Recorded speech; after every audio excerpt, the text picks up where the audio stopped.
What double standard ruined your life?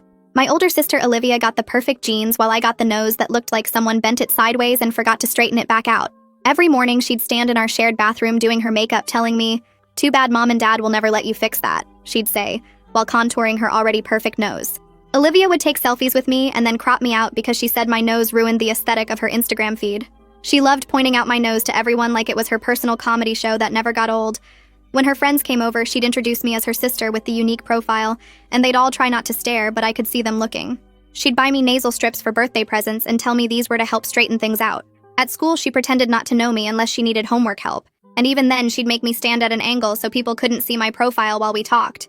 "You're actually pretty if people look at you straight on, so just never turn your head," she said, like she was doing me a favor with this advice. Olivia started dating this guy from her college who was studying to be a plastic surgeon, and she brought him home for dinner. She made sure to seat him right across from me so he could study my face the whole meal like I was a medical specimen.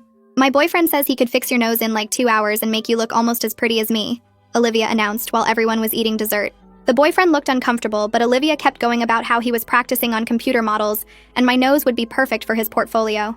My parents shut it down immediately, saying I was beautiful just how I was. But Olivia rolled her eyes and said they were basically guaranteeing I'd never get married, because guys notice faces first, and mine was unfortunately memorable for the wrong reasons. Olivia convinced our parents to let her throw a pool party for her 21st birthday at our house. She told me I could come, but only if I stayed in the pool where the water would distract from my face, and absolutely no photos because she was hiring a professional photographer. I watched from my bedroom window as she and her friends laughed about something on Olivia's phone.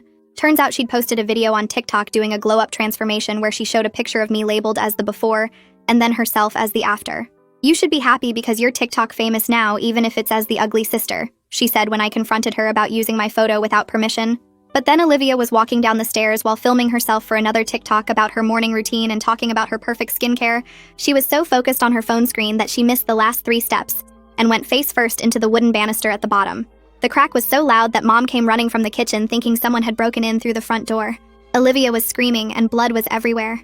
The worst part, her nose was completely sideways, but not in the same way mine had always been. Bumpy and swollen and pointing in different directions like someone had broken it in 3 places and tried to piece it back together blindfolded. The doctor said it was the worst nasal fracture he'd seen, and she'd need major reconstruction if she ever wanted it to look normal again. Olivia spent the next week crying every time she saw her reflection and wearing huge sunglasses indoors. She couldn't post on social media because her followers kept commenting about what happened to her face and asking if the transformation video had been reversed. Her boyfriend stopped answering her calls after she sent him a selfie. She begged our parents for surgery, saying this was different because it was medical, not vanity, since she couldn't breathe properly through the breaks.